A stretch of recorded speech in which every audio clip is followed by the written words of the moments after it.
Atenção, radialistas de todo o Brasil. É hora de noticiar os fatos que ajudam a construir um novo país. Direto dos estúdios da Empresa Brasil de Comunicação em Brasília, vem aí a Voz do Brasil.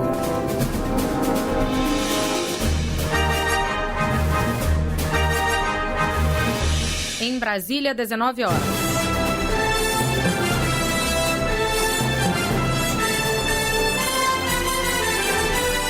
Está no ar a Voz do Brasil.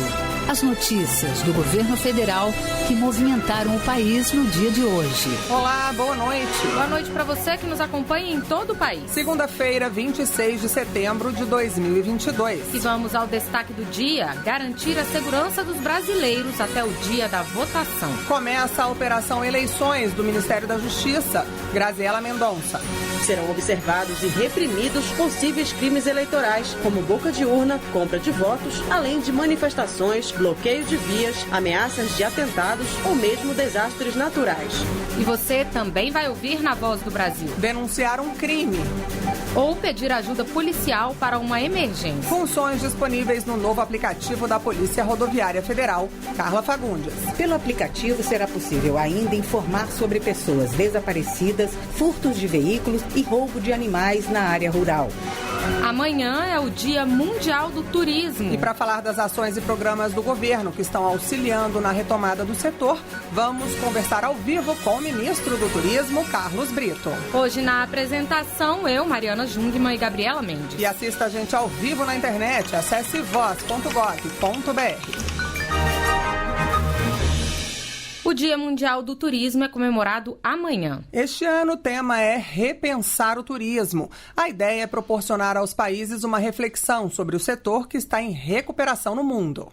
No Brasil, a retomada das atividades já superou em alguns segmentos índices de antes da pandemia, como turismo de luxo e viagens corporativas. Para se ter uma ideia, o setor do turismo teve um faturamento de 94 bilhões de reais no primeiro semestre, 33% maior que o registrado no mesmo período do ano passado. E para falar dos principais resultados e ações para o setor, vamos conversar ao vivo com o ministro do Turismo, Carlos Brito. Boa noite, ministro. Boa noite a todos os ouvintes. Boa noite à bancada feminina da Voz do Brasil, Gabriela Mendes e Mariana Jungmann. É um prazer estar aqui mais uma vez trazendo as informações do turismo do governo federal para toda a população brasileira. Prazer é nosso. Ministro, a gente mencionou que o tema do Dia Mundial do Turismo é repensar o turismo. Como é que o Brasil vem fazendo isso? O Brasil vem trabalhando, em momento nenhum o Brasil parou. Esse tema, repensar o turismo, foi escolhido pela OMT, a Organização Mundial do Turismo, e o Brasil se destacando durante todo esse governo, porque apesar de tudo que nós passamos, o governo federal e o Ministério do Turismo não parou. Então nós já repensávamos no turismo e nós trabalhamos para justamente colher o que nós estamos colhendo agora neste momento pós-pandemia.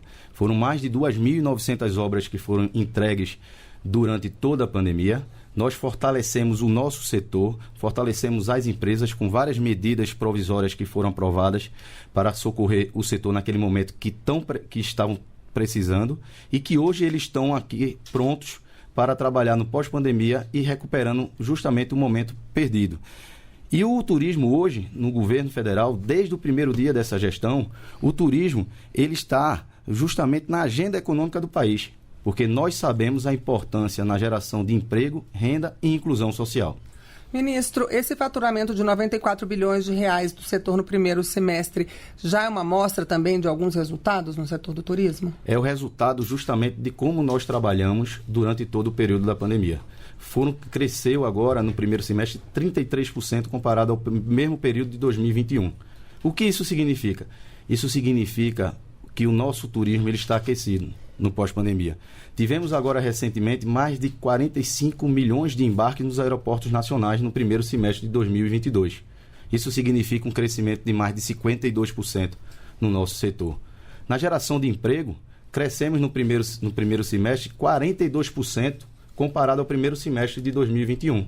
e com uma perspectiva, isso é muito importante, uma perspectiva de crescimento agora para o segundo semestre de mais de 60% no setor de serviços, onde o turismo está incluído. Quando eu falo mais de 60%, eu estou falando de mais de 670 mil empregos, Mariana, que serão gerados agora no segundo semestre. Isso é muito importante para a economia do nosso país. Ministro, a aviação foi um dos setores, né, que apresentou crescimento no número de embarques. Na semana passada, inclusive, uma companhia aérea anunciou voos internacionais saindo do Recife direto para os Estados Unidos, para o Uruguai. O que isso representa para o setor? Isso representa que nós estamos no caminho certo. É justamente o caminho da retomada. A retomada é essa que já acontece. O setor de aviação, ele teve agora no mês de julho 7,6 milhões de embarques. Isso são os melhores números dos últimos 3 anos. Então, a retomada agora dos voos internacionais para aquecer ainda mais a nossa economia é muito importante. E isso é resultado também da Embratur, a agência brasileira que está responsável pela promoção do Brasil no exterior, que está realizando o seu trabalho, que também não parou, para que a gente possa trazer novamente os turistas estrangeiros para o nosso país. Porque, como eu disse, no dia do lançamento lá desse novo voo internacional, que foi lá em Recife, Pernambuco, na ABAV, uma das maiores feiras nacionais, eu estava presente também, inclusive quero elogiar o fluxo de visitantes que tiveram lá nos 3 dias, foram mais de 30 mil visitantes, aquecendo cada vez mais o turismo de negócio, que cresceu no último ano mais de 300%. Então, a retomada dos voos internacionais agora vai aquecer a nossa economia, porque o nosso trabalho que estava sendo realizado no pré-pandemia, iríamos ultrapassar os 7 milhões de turistas estrangeiros que vinham ao nosso país, mas fomos surpreendidos com a pandemia. Mas agora, no momento certo, esperamos chegar no final do ano com mais de 4 milhões de turistas estrangeiros aqui no nosso país, dessa forma fortalecendo cada vez mais a economia. E o mais importante, durante todo esse período que nós passamos da pandemia, nós conseguimos fazer com que os brasileiros viajassem mais no nosso país e conhecer novos destinos. O resultado disso são agora na construção de mais de 120 hotéis que estão sendo construídos no nosso país, hotéis de pequeno, médio e grande porte. Ministro, vou voltar aqui um pouquinho ainda para a questão da aviação. Em agosto, o preço do querosene da aviação caiu mais de 10%. 10,4%, exatamente. As pessoas ainda sentem um pouco essa questão do preço da passagem. A gente pode esperar uma queda nos preços com essa queda no preço do querosene? Sem dúvida. Esse é o nosso trabalho junto com as aéreas para que a gente possa realmente minimizar os custos das passagens e fazer com que a gente otimize ainda mais o crescimento da malha aérea e fazendo com que os brasileiros possam viajar ainda mais. O senhor mencionou a Embratur, né, na sua fala anterior. Vamos falar um pouquinho, então, da transformação da Embratur em agência de promoção internacional do turismo. A alteração vem alcançando os resultados que vocês esperavam? Qual é o resultado disso tudo? O resultado hoje é que a gente trabalha diretamente com os órgãos internacionais. Temos uma parceria também junto ao Sebrae para que a gente possa estar participando de feiras, roadshow e participando de todas as ações internacionais promovendo o país no exterior. Porque a transformação da Embratur em agência era justamente para que ela tivesse um pouco mais de autonomia e celeridade na realização dos seus trabalhos. E celeridade essa que está tendo agora, no pós-pandemia. Então, esse trabalho está sendo muito importante, porque nós tínhamos 11 milhões de brasileiros que iam para o exterior e tínhamos apenas 6 milhões e meio de estrangeiros que vinham para o Brasil. Então, nós temos que otimizar, porque é muito importante que os estrangeiros venham para o nosso país, até porque nós temos dados aqui importantíssimos. Os estrangeiros que vêm para o nosso país, em torno de 93% querem voltar ao nosso país. 95% aprovam a nossa gastronomia. Então, temos que trazer, sim, os turistas estrangeiros para o nosso país, porque nós temos tudo o que eles procuram ou muito mais do que eles imaginam. Agora, ministro, segundo uma pesquisa divulgada pelo Ministério do Turismo, 7 em cada 10 agências e operadoras de turismo esperam um aumento de vendas nesse semestre. E o governo publicou uma medida voltada para a área de cruzeiros marítimos. A medida prevê a redução na alíquota do imposto de renda retido na fonte, cobrado sobre as remessas para o exterior. Queria que você explicasse um pouquinho por que essa iniciativa foi tomada e qual é o impacto dela. O impacto é gigantesco. Foi muito importante nesse momento essa redução que sai de 25% para 6% a partir de 1º de janeiro de 2023. Também teremos 6% em 2024, 7, 8 e 9, que será 25, 26 e 27. O que é que acontece? As agências estrangeiras, as agências internacionais, elas pagavam apenas o IOF, que era em torno de 6,38%, e as agências brasileiras trabalhando com 25%, podendo chegar até 33% de imposto. Então, não existia a possibilidade de competitividade.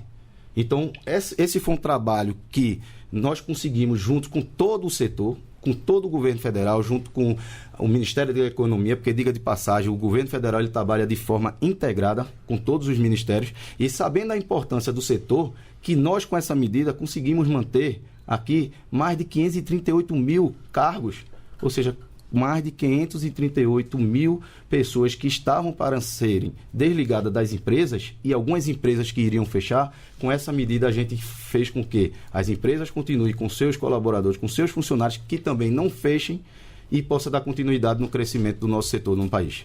Agora, ainda falando dos cruzeiros, agora vai começar a temporada de chegada deles, né, aqui ao Brasil. Como é que está a perspectiva em relação a esse setor? A melhor possível. Teremos a maior temporada de navios de cruzeiro dos últimos 10 anos.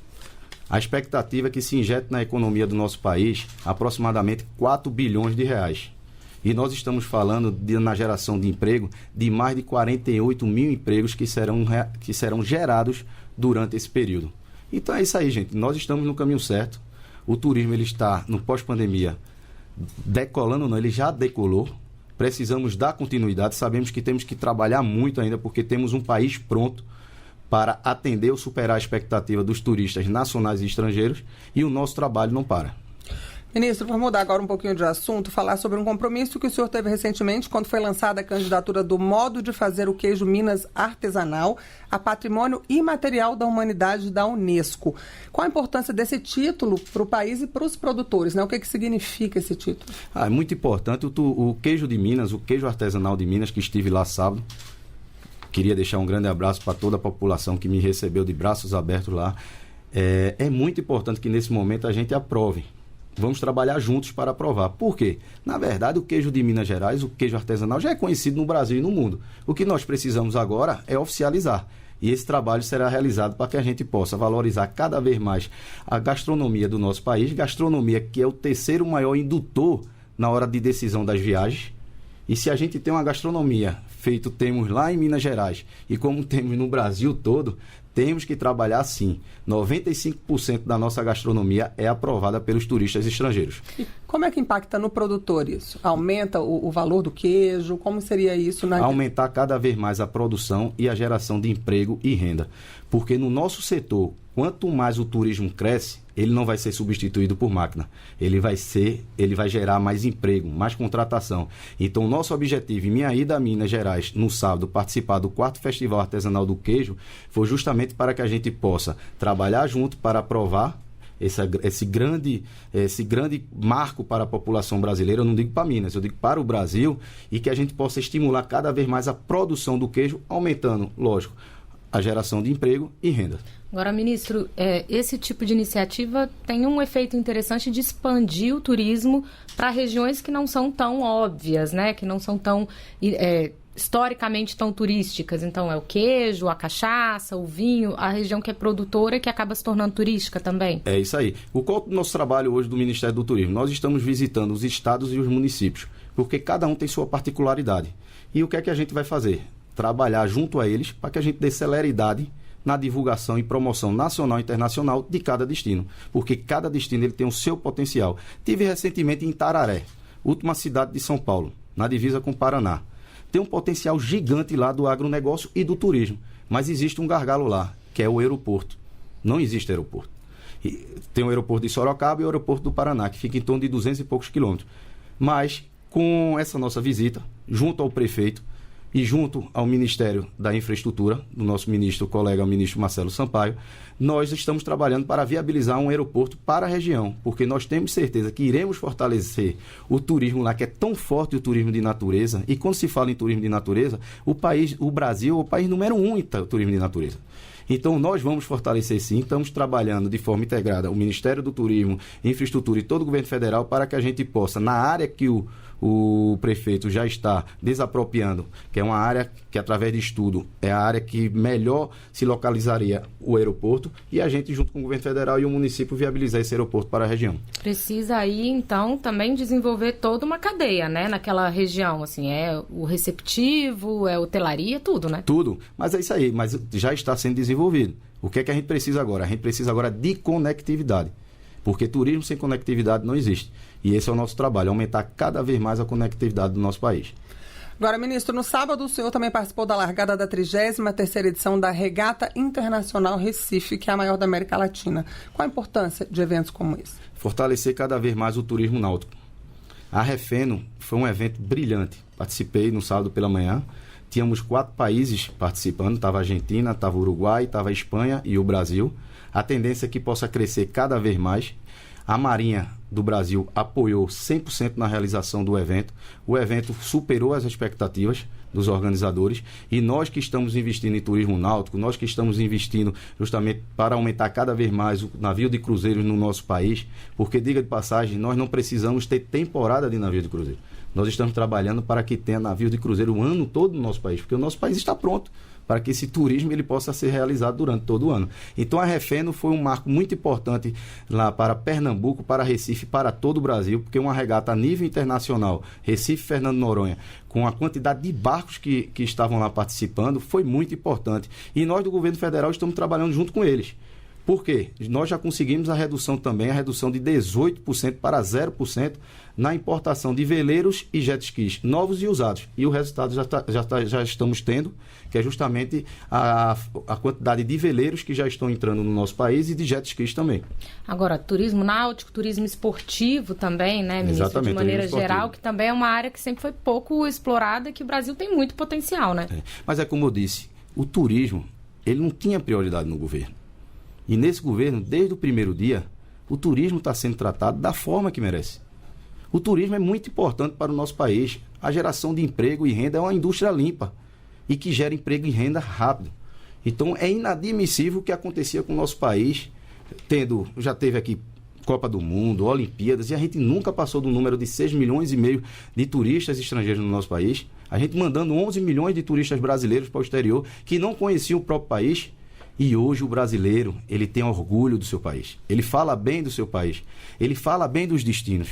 Ele faz com que as pessoas passem a viajar mais, que visitem mais o nosso país. Estamos no caminho certo. Como é que fica a formação de mão de obra, ministro, justamente para trabalhar nesse... Nós trabalhamos também em capacitação. Junto ao SEBRAE, ao Ministério do Turismo, desenvolvemos vários cursos de qualificação e capacitação de forma gratuita para que as pessoas possam ter acesso e que realmente a gente possa acompanhar o crescimento do turismo. Então, hoje temos curso de inglês, curso de Libras, são vários cursos no Ministério do Turismo de forma online e que todos têm acesso para que a gente possa realmente cada vez mais otimizar o nosso setor. Tá joia, nós conversamos agora com o ministro do Turismo, Carlos Brito. Ministro, muito obrigada pela participação aqui na Voz do Brasil. Eu que agradeço e queria dizer a todos vocês, como disse na última vez que estive aqui na Voz do Brasil. Primeiramente, agradecer a bancada feminina, Gabriela e Mariana, muito obrigado pela oportunidade. E quero dizer a todos os brasileiros, nós temos realmente o melhor produto do mundo. E esse produto é o Brasil. Muito obrigado, gente.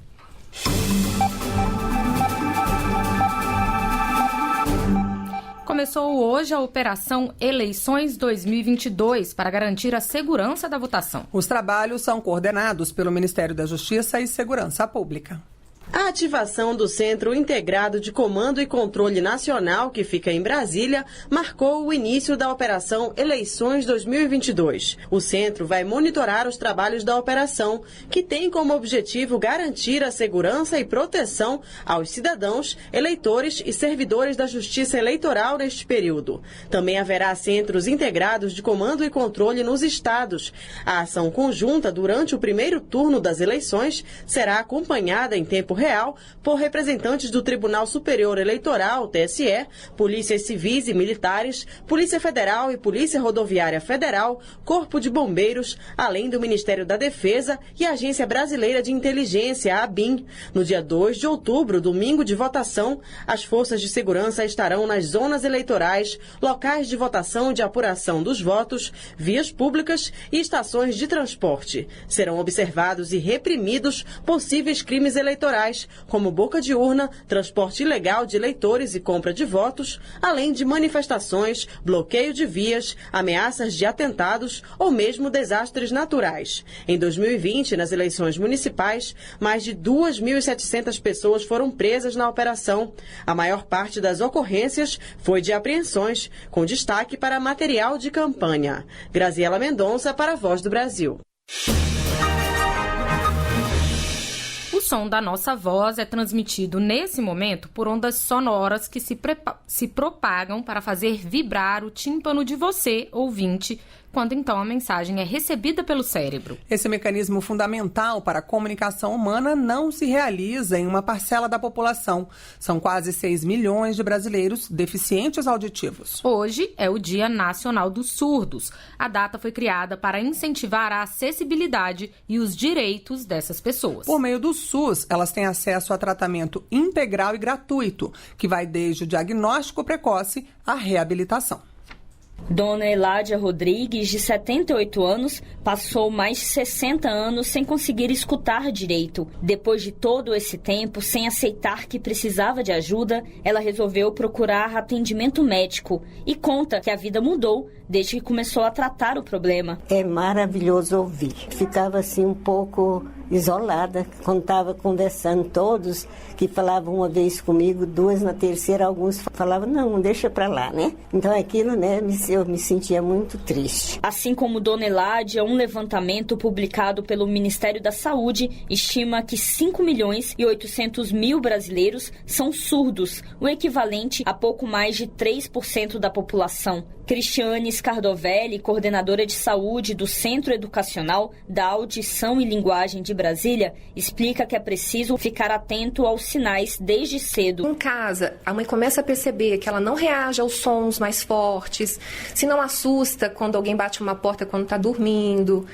se está tendo um atraso de desenvolvimento de linguagem, ela deve procurar o atendimento especializado. O Sistema Único de Saúde oferta cuidado em saúde auditiva de forma integral e gratuita, começando por ações de prevenção de perdas auditivas e a identificação precoce por meio do teste da orelhinha. O exame permite verificar a presença de anormalidades auditivas nos bebês. Foi o caso da pequena Mirela de Souza, de 10 meses. A mãe, Márcia de Souza, conta que o diagnóstico quando a filha era recém-nascida ajudou a começar logo o tratamento. E se não fosse esse exame, a gente não descobriria, né? Talvez descobrisse quando ela estivesse bem maior. Depois do diagnóstico confirmado, o paciente tem acesso a serviços especializados, próteses auditivas e terapias. São 241 serviços especializados em reabilitação auditiva. Reportagem, Márcia Fernandes. 70 planos de saúde de 13 operadoras tiveram a venda suspensa de forma temporária pela ANS, a Agência Nacional de Saúde Suplementar. A suspensão foi motivada por reclamações sobre cobertura assistencial. A medida faz parte do monitoramento de garantia de atendimento, que atua na proteção dos consumidores. A lista com os planos de saúde que tiveram a venda suspensa está na página da agência na internet em gov.br/ANS.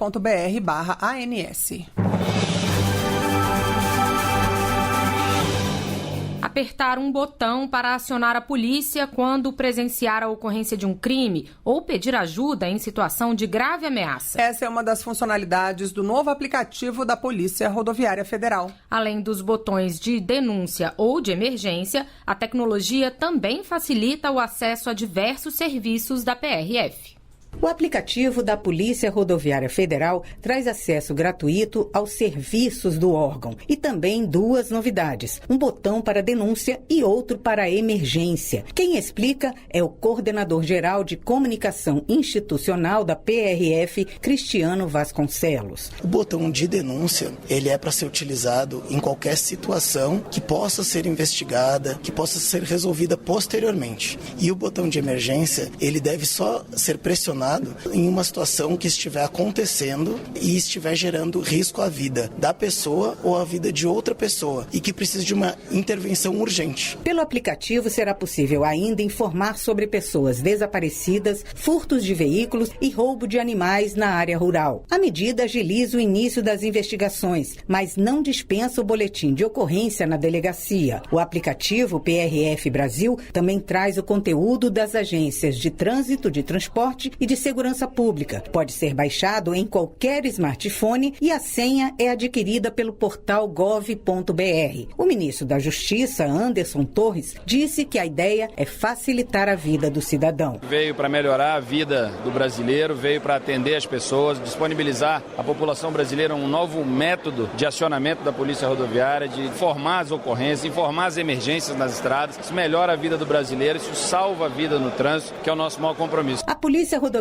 Federal também vai lançar nesta quinta-feira o aplicativo PRF Peregrino, que vai orientar inicialmente sobre as melhores rotas e serviços para a Basílica Nossa Senhora em Aparecida, São Paulo. Reportagem Carla Fagundes. E essas foram as notícias do governo federal. Fique agora com as notícias do Poder Judiciário e do Congresso Nacional. Boa noite. Boa noite para você e até amanhã.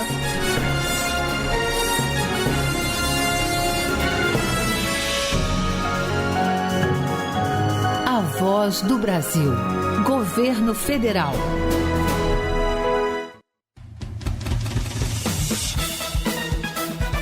Você vai ouvir agora notícias do Poder Judiciário.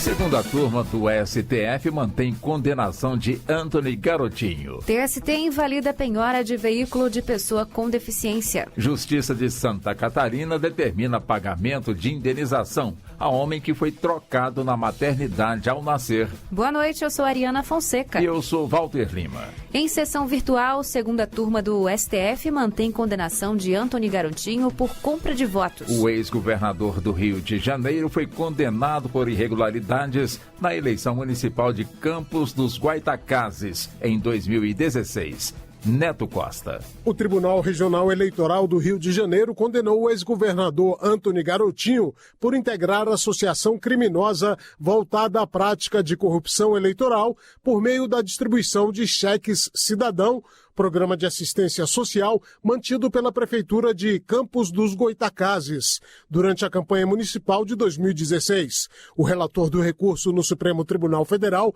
ministro Ricardo Lewandowski, havia determinado a anulação da sentença condenatória do ex-vereador Tiago Ferrugem, investigado pelos mesmos fatos. Em julho, o ministro negou o pedido de extensão dessa decisão a Garotinho. Segundo Lewandowski, Garotinho não figurou como acusado na mesma ação penal que Ferrugem e foi condenado por outros crimes, com base também em outros elementos de prova. A Unimed deverá restabelecer contrato de plano de saúde de um casal cancelado durante a pandemia de Covid-19. A determinação é do STJ. Fátima Uchoa. Por problemas financeiros agravados na pandemia, o casal atrasou o pagamento das parcelas, resultando na rescisão contratual pela operadora, mesmo a dívida tendo sido quitada com juros e correção no mês anterior. A terceira turma do STJ negou provimento ao recurso especial da operadora e manteve acórdão do Tribunal de Justiça de Mato Grosso do Sul. Para a ministra relatora Nancy Andrighi, a pandemia não constitui por si só justificativa para o inadimplemento dos contratos, mas é circunstância que não pode ser desprezada pelos contratantes e pelo judiciário, e nesse caso a rescisão representou ofensa à boa-fé objetiva. Veículo de pessoa com deficiência não pode ser penhorado. A decisão é do TST. Samantha Flor. De acordo com o processo, uma empresa de embalagens em Diadema, São Paulo, passou por execução trabalhista e, após a desconsideração da personalidade jurídica, a Justiça determinou a penhora do veículo pertencente a um dos sócios da empresa. Ele recorreu da medida alegando ser pessoa com deficiência e que usa o carro para se locomover, inclusive para visitas ao médico. No Tribunal Superior do Trabalho, o relator do recurso explicou que o veículo não pode ser penhorado em razão do princípio da proteção e do dever estatal de promoção de inclusão e de acessibilidade plena à pessoa com deficiência. Justiça determina a remoção de propaganda eleitoral irregular do candidato Arthur Weintraub. Resolução do TSE proíbe a divulgação de fatos sabidamente inverídicos. Maressa Almena. O Tribunal Regional Eleitoral de São Paulo atendeu o pedido do Ministério Público Eleitoral e determinou liminarmente que o candidato a deputado federal Arthur Weintraub remova vídeo contendo fake news em seu perfil no Instagram. Na gravação, Weintraub afirma que a queda do avião com a delegação do Clube Chapecoense de Futebol ocorreu por sobrecarga devido a transporte ilegal de 2 toneladas de cocaína. Informação inverídica, segundo o Ministério Público Federal em Santa Catarina. Homem que foi trocado em maternidade ao nascer será indenizado em R$80 mil. A decisão é da 2ª Vara da Fazenda Pública da Comarca de Criciúma, em Santa Catarina. Fábio Ruas. O autor da ação nasceu em novembro de 1978 no Hospital Público Santo Antônio, no município de Armazém, em Santa Catarina. Após 40 anos, ele se submeteu a um exame de DNA devido aos inúmeros comentários sobre as semelhanças físicas entre ele e uma pessoa de outra família. O resultado do exame confirmou a troca dos bebês na maternidade. Ao analisar as provas, a Justiça condenou o hospital e o município de forma solidária ao pagamento de R$80 mil pelos danos morais causados ao homem. Ainda cabe recurso da decisão. Você acompanha outras notícias do Poder Judiciário em 104,7 FM para Distrito Federal e em torno e também pela internet. Acesse radiojustiça.jus.br e siga pelo Twitter. twitter.com/radiojustiça. Uma boa noite. E até amanhã. Notícias do Poder Judiciário, uma produção da Rádio Justiça, Supremo Tribunal Federal.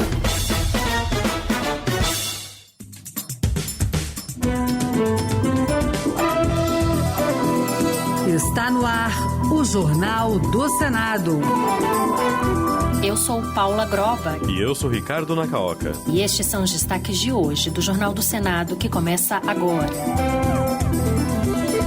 Partidos pedem ao TSE criação de canal para denúncias sobre violência nas eleições. MP sobre créditos tributários para produtores e vendedores de combustíveis perde a validade nesta terça-feira. Comissão analisa acordos internacionais assinados pelo Brasil.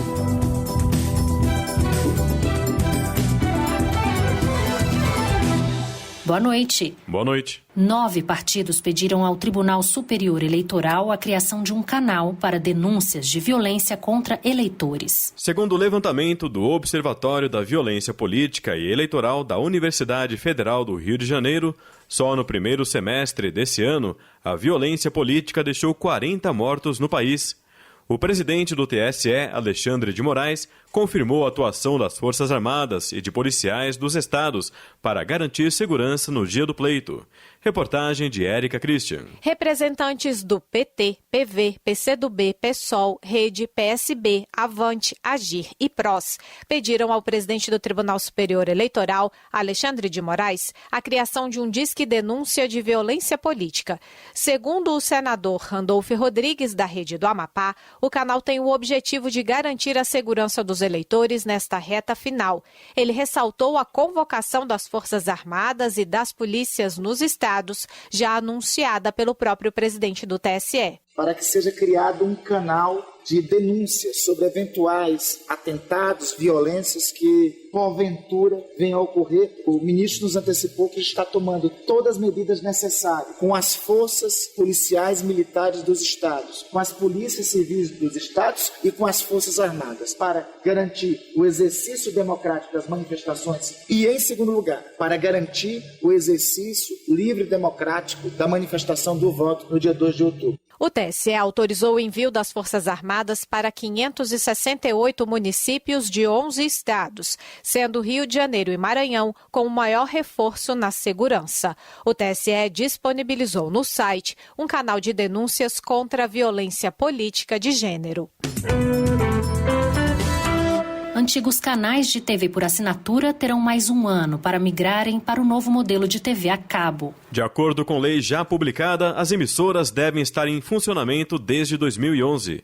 Repórter Roberto Fragoso. O Serviço Especial de TV por Assinatura foi criado em 1988, quando ainda não havia televisão a cabo no país. Os primeiros canais, conhecidos como TVAs, transmitiam em UHF, ofereciam conteúdo tanto aberto como pago, mas só podiam ser acessados por um decodificador. A nova lei concede 1 ano para essas emissoras migrarem para a classificação atual de TV a cabo, chamada de Serviço de Acesso Condicionado, usando a mesma outorga que já possuem, ou seja, sem nova licitação e mantendo a mesma frequência sempre que for tecnicamente possível, como esclareceu o relator no Senado, Carlos Viana, do PL Mineiro. As autorizações de TVA deveriam ter sido adaptadas para a prestação do serviço de acesso condicionado. Ocorre que essas autorizações ainda não foram convertidas em outorgas de SAC, o que tem trazido insegurança jurídica para as prestadoras. Somente poderão pedir a migração às TVs por assinatura que já tinham autorização para funcionar em 2011, ano da regulamentação do serviço por lei. A renovação vai ser condicionada à adaptação de todas as outorgas da emissora e de seus canais afiliados.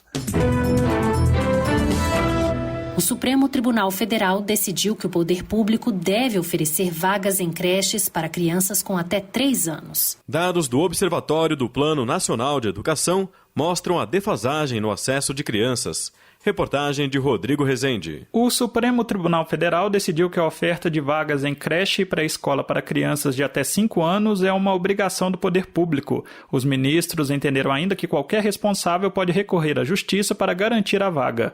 O Plano Nacional de Educação prevê que pelo menos metade das crianças de até 3 anos e 11 meses estejam em creches até 2024, mas, segundo o observatório do PNE, o índice era de 37% em 2019. A situação é urgente, como aponta o senador Flávio Arnes, do Podemos do Paraná. Então, se a gente quer recuperação econômica, desenvolvimento, nós temos que colocar todas as forças na educação, cuidar da creche, né? Só 24% das crianças que de fato precisam de creche estão tendo acesso às creches. A Comissão de Educação poderá votar o projeto de lei do deputado Pedro Cunha Lima, do PSDB da Paraíba, que cria mecanismos de transparência sobre a oferta de vagas nas creches públicas.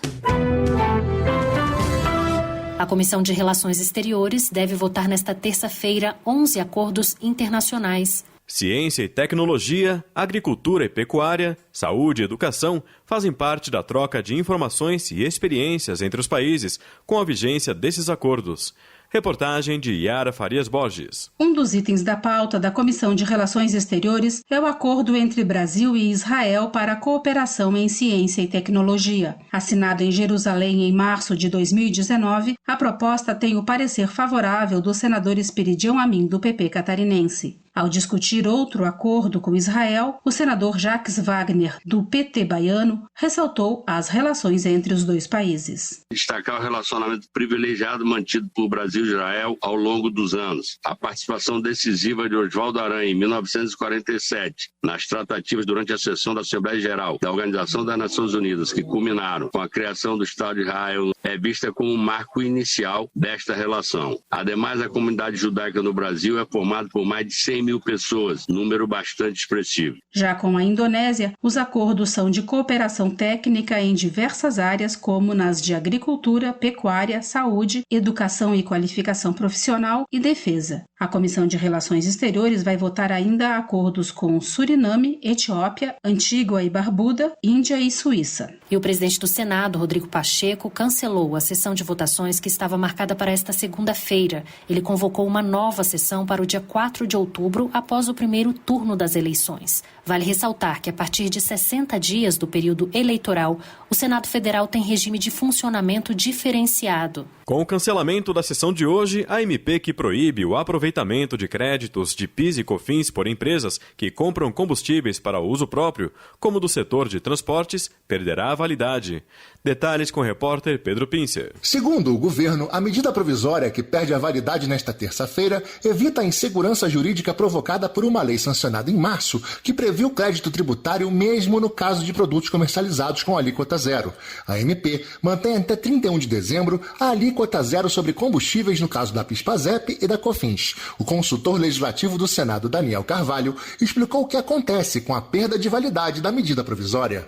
Toda medida provisória que não é convertida em lei e, portanto, produziu efeitos, mas não foi convertida em lei, ela, se não for editado um decreto legislativo para regular as relações jurídicas durante o período em que a medida provisória produziu efeitos, essas relações jurídicas permanecem reguladas pela medida provisória durante aquele período em que ela efetivamente estava em validade. A próxima sessão está convocada para o dia 4 de outubro. Pode ser votada a medida provisória que reabriu o prazo de migração de servidores públicos federais à Fundação de Previdência Complementar do Servidor Público Federal, a FUNPRESP.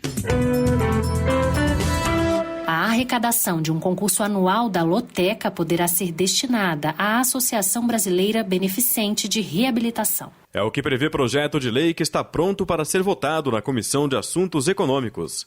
Repórter Bruno Lourenço. O relator do projeto de lei, senador Irajá, do PSD do Tocantins, diz que hoje 3 entidades já são beneficiadas com a arrecadação de um concurso da Loteca.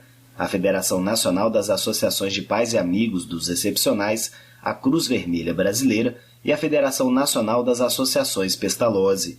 E argumenta que essa é uma fonte extra de renda muito bem-vinda. Segundo a Caixa Econômica Federal, entre 2011 e 2018, valores destinados pela Loteca à Cruz Vermelha e à FENAPAZ oscilaram em cerca de 200 mil a quase R$1 milhão. Ainda que os recursos variem de acordo com o número de apostas realizadas no concurso escolhido pela entidade, cabe salientar que eles contribuem de sobremaneira para que essas instituições se mantenham em funcionamento. A ABBR foi fundada em 1954 no Rio de Janeiro, com o objetivo de propiciar tratamento especializado a vítimas de poliomielite e pessoas com sequelas motoras. São 1.200 pacientes atendidos diariamente, a grande maioria de baixa renda.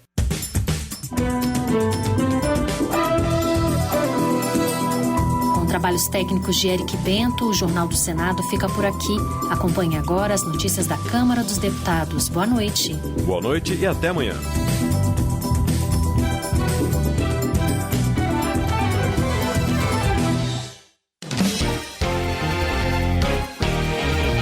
Jornal. Câmara dos Deputados. Parlamentares devem discutir impactos da redução da inflação no limite de despesas. Fortalecer o SUS e aumentar investimentos são desafios na saúde. A regulamentação do lobby é tema de estudo da Consultoria Legislativa da Câmara. Boa noite. 2 projetos sobre a regulamentação do lobby são analisados pela Consultoria Legislativa da Câmara. A repórter Carla Alessandra fala mais sobre o tema. Lobby é toda e qualquer prática exercida por pessoas ou empresas para influenciar os espaços decisórios do poder público, atuando tanto no executivo quanto no legislativo. Basicamente, é uma forma de comunicar, debater ou tentar convencer parlamentares ou executivos do governo a tomar uma determinada decisão para atender a interesses particulares ou gerais. Nem sempre visto com bons olhos, apesar de não ser proibido, o lobby é muitas vezes realizado sem transparência, o que compromete a idoneidade do processo, o que pode ser resolvido com a sua regulamentação. Para tentar regulamentar a atuação dos lobistas, tramita atualmente na Câmara 2 projetos de lei, um do Poder Executivo e outro do deputado Carlos Zaratini.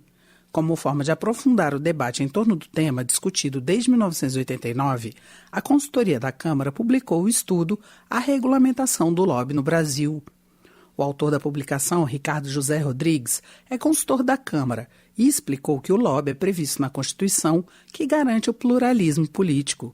Segundo ele, o lobby, apesar de mal visto, não é necessariamente uma coisa ruim. O lobby, exatamente, ele ajuda a informar o tomador de decisão, seja o legislativo, seja no âmbito do executivo, ele ajuda a informar, ele dá informações sobre assuntos que muitas vezes existe uma escassez de informação. Então, o lobby faz parte do processo e é algo que pode, de fato, ajudar a aperfeiçoar essa tomada de decisão. Mas Ricardo Rodrigues reconhece que existe um problema em relação ao lobby, que é quando a força econômica faz com que ele vire tráfico de influência e corrupção. Casos em que quem tem mais dinheiro pode levar vantagem para si ou para outros. E isso pode ser reduzido com a regulamentação. Se há conversas paralelas, isso tem que ser tornado transparente. Se há gasto de dinheiro na influência, no processo de influenciar, ou seja, no processo de fazer lobby, quanto foi gasto? Como foi gasto? De que forma foi gasto? Quem está por trás desse gasto? Ou seja, o lobista ele está fazendo a influência para si próprio, para a sua empresa ou para um terceiro. Todas essas informações, elas se tornam transparentes via a regulamentação do lobby. Em relação aos possíveis desvios na função de influenciar as decisões políticas, Ricardo Rodrigues explica que o projeto em tramitação na Câmara prevê punições para esses excessos. Da Rádio Câmara de Brasília, Carla Alessandra. Desenvolvimento Regional. Sidney Leite, do PSD, reafirma sua luta para que todos os municípios do Amazonas tenham acesso à internet 5G. A tecnologia chegou a algumas capitais em julho deste ano, mas a previsão é que até meados de 2026 esteja em funcionamento em todas as cidades do país, com mais de 30 mil habitantes. Sidney Leite também celebra a redução nas alíquotas de ICMS para os serviços de telecomunicação no país. No Amazonas, por exemplo, as taxas passaram de 30% para 18%. O deputado também afirma que segue fiscalizando a qualidade desse tipo de serviço que é ofertado aos amazonenses. A população do meu estado paga um serviço de telefonia móvel e internet igual como qualquer cidadão do restante do país. Infelizmente, nenhuma das operadoras entrega esse serviço. Essa é uma luta nossa para que a população do interior do estado do Amazonas possa ter direito a acesso à internet, tanto na vida social, na educação e na economia. E desta feita, nós vamos incluindo o Brasil ao estado do Amazonas. Saúde. A saúde está entre os principais desafios para aqueles que vencerem as eleições em outubro. Em entrevista à Rádio Câmara, o professor da USP, Fernando White, comentou a importância dos poderes executivo e legislativo trabalharem pelo fortalecimento do Sistema Único de Saúde e pela busca por mais investimentos no setor. O repórter Luiz Cláudio Canuto tem os detalhes. A saúde é a maior preocupação do brasileiro, segundo pesquisas como a do Instituto Não Aceito Corrupção, divulgada em agosto. Após a pandemia, aumentaram os desafios no setor para os próximos gestores públicos a serem eleitos e indicados pelos eleitos a partir de janeiro do ano que vem. Na lista estão o fortalecimento do SUS e o aumento dos recursos para o setor. Em entrevista ao programa Painel Eletrônico da Rádio Câmara, o professor da Faculdade de Saúde Pública da Universidade de São Paulo, Fernando White, afirma que a recuperação do Sistema Único de Saúde passa por 3 desafios. O primeiro abrange a formação e qualificação dos recursos humanos em saúde, o que inclui uma remuneração adequada para os profissionais da área. O segundo ponto muito importante é retomar o financiamento da saúde pública no Brasil, que vem sofrendo um decréscimo importante, pelo menos desde 2014, 2015, principalmente no que se refere ao financiamento da União, que vem diminuindo os recursos que são destinados ao SUS, aumentando o ônus e a carga para estados e municípios, e é preciso rapidamente retomar e aumentar a base constitucional de financiamento do Sistema Único de Saúde, eventualmente até uma melhoria do artigo constitucional que já vincula recursos à saúde, para que esses recursos sejam aumentados e melhor protegidos. O terceiro ponto, segundo o professor, é a necessidade de reestruturar o principal programa de saúde do Brasil, o Estratégia de Saúde da Família, que promove a atenção primária. Na avaliação de Fernando White, isso resolveria 90% das necessidades de saúde da população. O professor da USP afirma que o financiamento à saúde foi muito prejudicado após a implementação da emenda constitucional do teto de gastos, mecanismo que limita o crescimento das despesas públicas à inflação registrada no ano anterior. Existem estudos importantes do Instituto de Pesquisa Econômica Aplicada que mostram como o teto de gastos vem limitando o financiamento da saúde pública no Brasil, especialmente no âmbito federal. Estados e municípios continuam sendo a porta de entrada das grandes necessidades de saúde do Brasil, e por isso não tem muito espaço para reduzir o financiamento. E eles precisariam aumentar também. Mas o mais importante, onde mais teve efeito, é realmente no financiamento do governo federal, que vem ano após ano caindo a sua participação no financiamento do SUS em todo o Brasil. O que piora ainda mais as nossas desigualdades regionais. Diante do cenário de sobrecarga de atendimento pelo SUS, principalmente em cirurgias de média e alta complexidade, Fernando White defende a organização de uma saúde regional no Brasil. Não faz sentido um cidadão sair de Manaus e vir para São Paulo para ter um atendimento aqui no Hospital das Clínicas, porque é o único lugar do Brasil que ele tem a possibilidade de ter esse atendimento e, eventualmente, salvar a sua vida ou evitar uma sequela muito grande. Então, existe uma necessidade ainda de uma reestruturação da regionalização, disseminando por todo o território equipamentos públicos de atenção primária, média e alta complexidade melhor distribuídos. Mas, segundo o professor, existe um desafio de médio e longo prazo, que é a melhor qualificação dos profissionais para evitar os desertos sanitários. Às vezes, de acordo com Fernando White, o problema não é a falta de equipamentos, mas a de profissionais habilitados a usá-los. Para acabar com a concentração de médicos no Sul e Sudeste, o professor defende investimentos na formação e na carreira dos profissionais de saúde, para que eles possam ir a locais menos abastecidos e saibam que, ao longo da evolução da carreira, vão poder atender onde quiser. Da Rádio Câmara de Brasília, Luiz Cláudio Canuto. A Câmara chegou ao TikTok. São conteúdos de educação para a democracia em formatos dinâmicos, feitos para dialogar com os novos cidadãos digitais. Compartilhe o que você pensa, que a gente abre espaço para suas ideias. Siga nosso perfil, @Câmara dos Deputados em cd.leg.br/TikTok. Educação.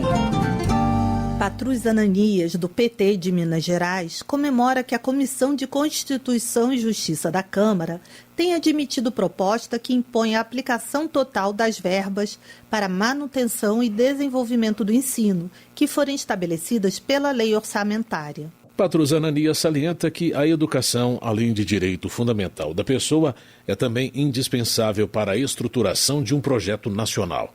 O deputado lamenta a falta de discernimento do governo sobre a importância de políticas públicas que alinhem educação, cultura, pesquisa e desenvolvimento tecnológico e científico para o crescimento do país. E nesse sentido, a gente vê com muita tristeza, mas sempre também com posições de resistência, o desmonte da educação no Brasil. Mudanças seguidas de ministros de educação e o total descompromisso com a escola pública em todos os níveis, desde a educação infantil às nossas universidades, que estão sendo também agredidas com a falta de recursos. Maurício Dizedric, do Podemos do Rio Grande do Sul, esclarece sobre proposta de mudança no Código de Trânsito. O objetivo da sugestão do deputado é frear a cobrança desmedida de multas pelos órgãos de fiscalização de trânsito. A partir de uma emenda que aprovamos, condutor, motorista que cometer uma infração leve ou média, que não a cometa nos próximos 12 meses, passará a receber uma advertência e não mais uma multa, não computando pontos na carteira, nem tampouco tendo que pagar o valor referente à multa. De acordo com Maurício Dizedric, antes da mudança, a maioria dos recursos apresentados contra as multas de trânsito era rejeitada, porque a avaliação era feita de acordo com a interpretação de cada órgão municipal ou estadual responsável. Agora passou a ser igual para todos. Não tem mais disparidade nem seletividade. A conversão passou a ser automática. Eu acredito muito mais na educação do que na punição no trânsito. E vamos seguir trabalhando para que o trânsito tenha mais motoristas conscientes, mais educados e mais preparados. Economia. Na visão de Charles Fernandes, do PSD da Bahia, o governo precisa oferecer mais incentivos para a geração de energias renováveis.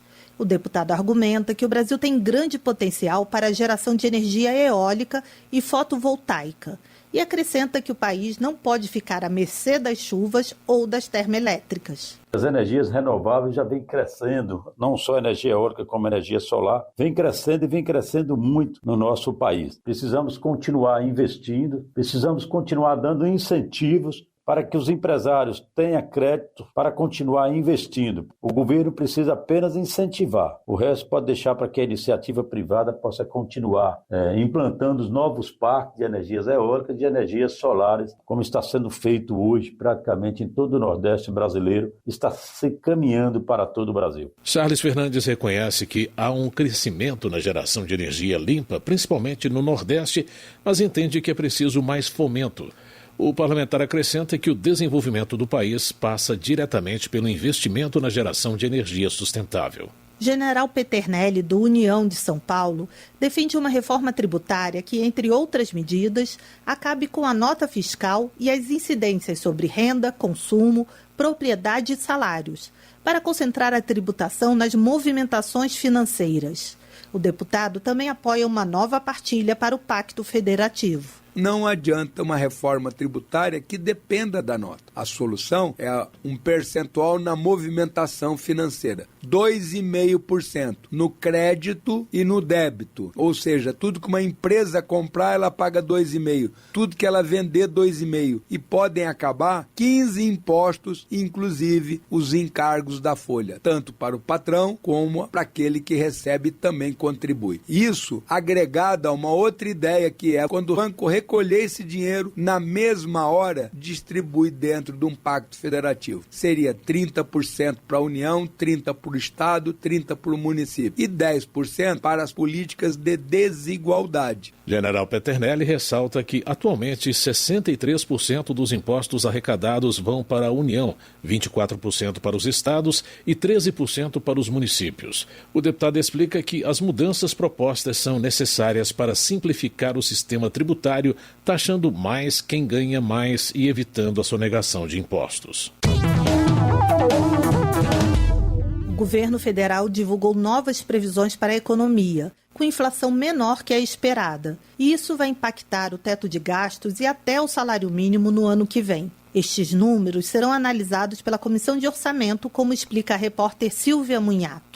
A Comissão Mista de Orçamento do Congresso Nacional deve analisar os novos parâmetros econômicos que o Ministério da Economia anunciou nesta quinta-feira e que impactam o projeto do orçamento de 2023. Os principais são a redução da estimativa de inflação de 2022, que reduz o teto das despesas para o ano que vem, e um aumento das despesas com benefícios previdenciários e com o BPC, Benefício de Prestação Continuada. Até o dia 19 de outubro, a comissão deve chamar os membros da equipe econômica para discutir os novos números, segundo o cronograma do colegiado. O secretário especial de Tesouro e Orçamento, Esteves Colnago, diz que a redução da fila do INSS, com a concessão de mais benefícios, teve um impacto de mais de 8 bilhões de reais nas estimativas de gastos de 2022. Nesse relatório, é um relatório em que a gente descontingencia, em que as despesas obrigatórias elas começam a apresentar uma flexibilização em relação à estimativa original. Nesse relatório, de certa forma até um pouco surpreendente, a gente teve um crescimento das despesas obrigatórias que a gente não esperava no volume em que veio. Em compensação, nós temos uma redução da fila, uma maior concessão de benefícios. Como este é um gasto permanente, ele impacta também as contas de 2023.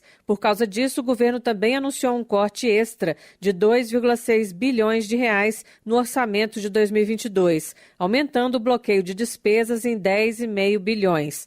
Ainda não foram divulgadas as áreas afetadas. O corte é necessário porque, apesar de as receitas estarem aumentando, o governo tem que cumprir a emenda constitucional do teto de gastos, que estipula um limite anual para as despesas. Na prática, apesar de o teto ser de 1,68 trilhão de reais em 2022, existem várias despesas fora do teto, como o Auxílio Brasil, por meio de outros dispositivos legais.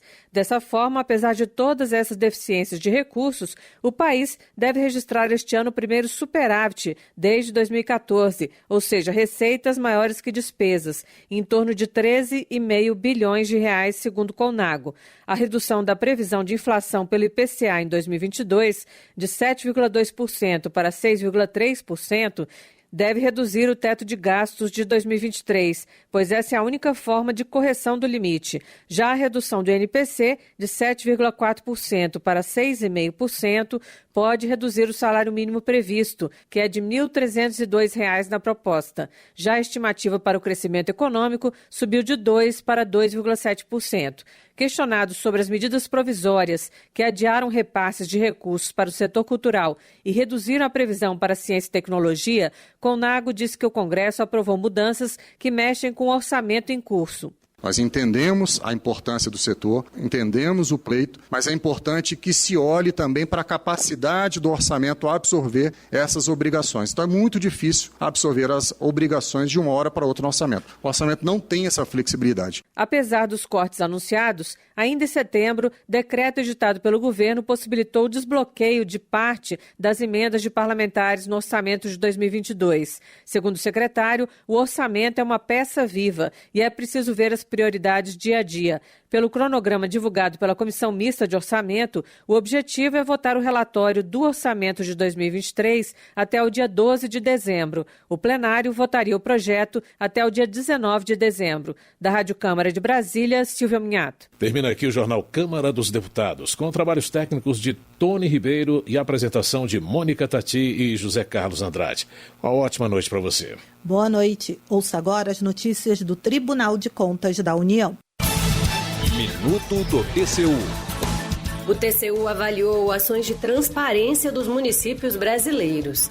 A auditoria mostrou que entre as cidades avaliadas, 66% não atingem sequer níveis mínimos de transparência. Mais da metade dos municípios analisados não disponibilizam documentos ou informações específicas sobre obras públicas ou dispensa de licitações em saúde, por exemplo. Com isso, não é possível fazer consulta de informações básicas. O TCU verificou aspectos gerais, informações específicas de contratos selecionados e formas de realização dos pedidos de acesso à informação. A iniciativa faz parte da Força Tarefa Cidadã, ação colaborativa entre as redes de controle da gestão pública, a sociedade civil organizada e os gestores públicos municipais. TCU, fiscalização a serviço da sociedade. Você ouviu A Voz do Brasil. Boa noite.